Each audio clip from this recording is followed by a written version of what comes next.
Good afternoon students. Organisation behaviour के आज के लेक्चर में अपन एक बहुत इम्पॉर्टेंट थ्योरी, बहुत इम्पॉर्टेंट कंसेप्ट के बारे में बात कर रहे हैं। इसका नाम है मोटिवेशन। जैसा आपको पता है कि हम लोग इंडिविजुअल बिहेवियर की स्टडी के सेकंड पार्ट को पढ़ रहे हैं। यूनिट नंबर 3 अपना चल रहा है, जो कि एम्प्लॉयज़ के बिहेवियर को समझने में बहुत ज़्यादा इम्पॉर्टेंट रोल प्ले करता है। तो शुरुआत करते हैं इस टॉपिक के बारे में। ये जो टॉपिक है मोटिवेशन, ये जो है ये वर्ड मोटिव से डिराइव किया गया था, जिसका मतलब है कि पर्सन्स जब भी कोई एक्टिविटी या टास्क को परफॉर्म करता है तो उसके पीछे कोई ना कोई रीज़न, कोई ना कोई मोटिव होता है। तो अगर वो उस या यूँ कहे कि उसको किसी चीज़ की इच्छा है, या वो कुछ अचीव करना चाहता है, या वो अपनी कोई नीड सेटिस्फाइड करना चाहता है, तो कोई भी ऐसा मोटिव हो सकता है जिसकी वजह से वो एक्टिविटी करने के लिए इंस्पायर्ड हो रहा है। तो मोटिवेशन क्या है, बेसिकली ऑर्गेनाइजेशन इफ़ेक्टिवनेस के लिए बहुत ज़रूरी है, क्योंकि एम्प्लॉयज़ जब तक मोटिवेट नहीं होगा वो ऑर्गेनाइजेशन में टास्क को अचीव नहीं करेगा। तो इसकी हम डेफिनेशन की बात करें तो जॉर्ज आर टैनी ने क्या कहा कि मोटिवेशन एक डिज़ायर है जिसके अंदर इंडिविजुअल जो होते हैं वो कोई भी एक्टिविटी करने के लिए स्टिमुलेट करते हैं अपने आप को, अपनी डिज़ायर्स के थ्रू। ऐसे ही रॉबर्ट डुबिन ने भी क्या कहा कि it is a complex process of forcing.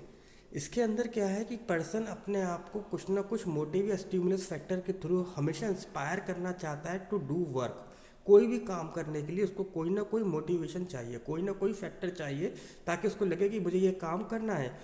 तो इन दो डेफिनेशन के बेसिस पे तो समझ में आती है कि मोटिवेशन क्या है, एक साइकोलॉजिकल फोर्स है जिसके थ्रू हम जो है कोई काम करने के लिए इंस्पायर होते हैं। ऐसे ही ये जो मोटिवेशन फोर्स है ये इन्फ्लुएंस करता है किसके थ्रू, हमारी पर्सनैलिटी, हमारी कुछ ट्रेट्स, हमारी लर्निंग की कैपेबिलिटीज़, हमारा परसेप्शन और हमारे खुद की कॉम्पिटेंस लेवल दूसरों के साथ। तो अभी हम क्या करेंगे, मोटिवेट होंगे कुछ भी काम करने के लिए। ऐसे ही अगर कोई एम्प्लॉय बहुत हाईली मोटिवेटेड है, बहुत ज़्यादा एनकरेज है, बहुत ज़्यादा इंथुजियास्ट है, तो वो अच्छा काम करता है और अपने लेवल पर वो अच्छा प्रोडक्शन या आउटपुट प्रोड्यूस करने की कोशिश करता है। ऐसे ही जो मोटिवेशन होती है वो आप हर एक की नीड और वांट अलग अलग होती है। देखिए, तो हर एक पर्सन को इंस्पायर या मोटिवेट करने के लिए अलग अलग फैक्टर्स और अलग अलग नीड का सेटिस्फाइड होना ज़रूरी बताया गया। तो इन्हीं थ्योरी को हम देखने आगे बढ़ेंगे कि मोटिवेशनल इसके अलावा क्या है, ये आपकी परफॉर्मेंस को भी इंक्रीज करती है। इसके अलावा ये जो मोटिवेशनल लेवल है हर पर्सन का अलग अलग हो सकता है, और कुछ लोग पॉजिटिवली मोटिवेट होते हैं, कुछ लोग नेगेटिव मोटिवेटेड होते हैं।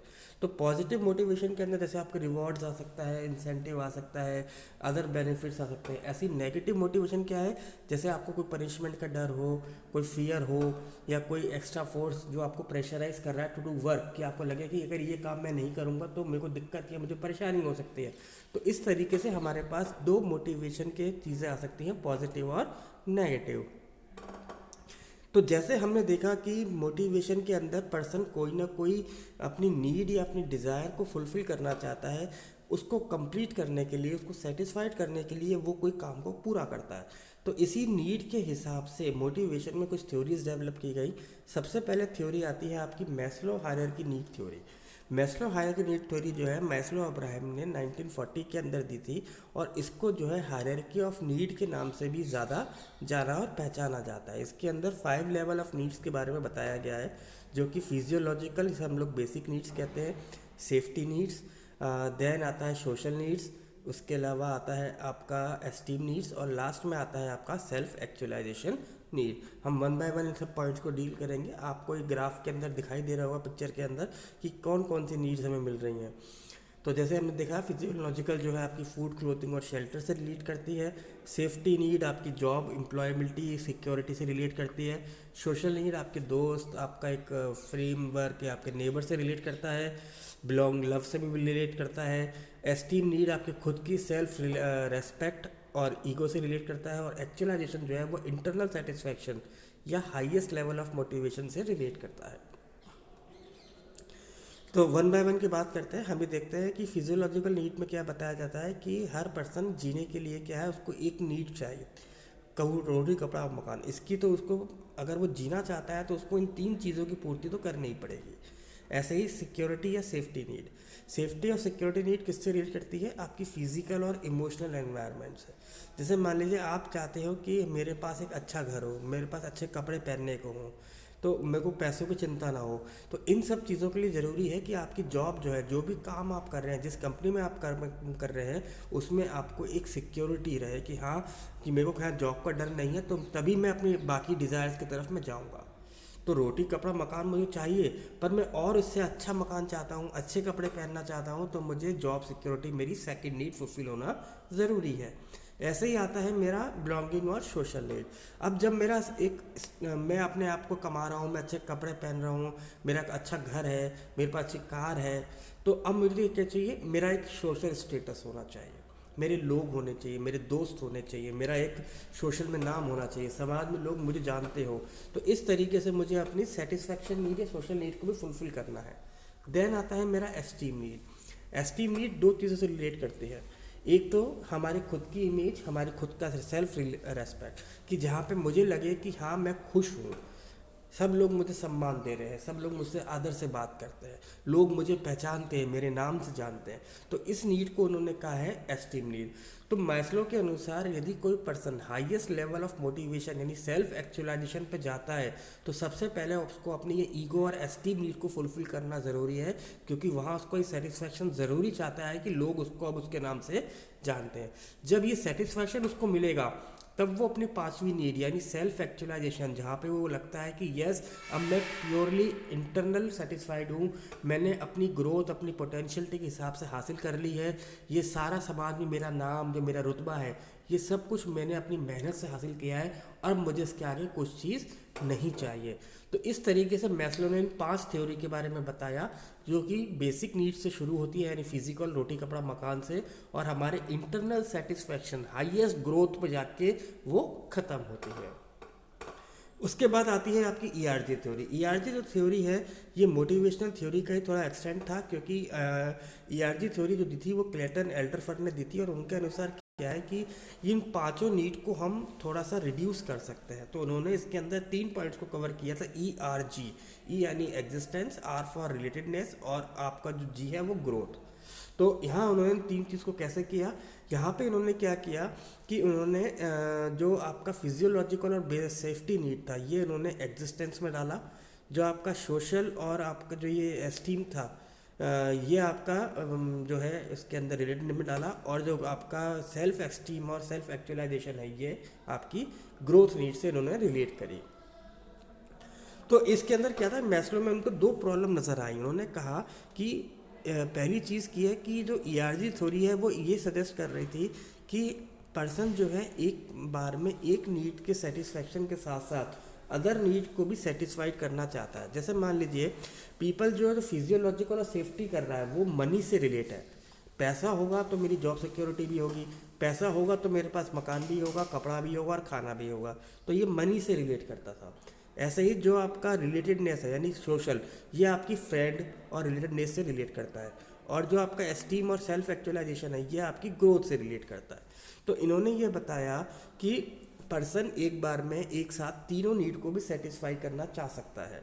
तो ईआरजी ने इसमें कहा कि मैस्लो थ्योरी में एक चीज़ की मिसिंग थी, that is frustration and regression analysis. Frustration और रिग्रेशन एनालिसिस क्या कहता है कि मैस्लो ने कहा कि जब हम एक नीड को सेटिस्फाइड करते हैं तो हमारी सेकंड नीड स्टार्ट होती है, तब हम सेकंड नीड पे जाते हैं।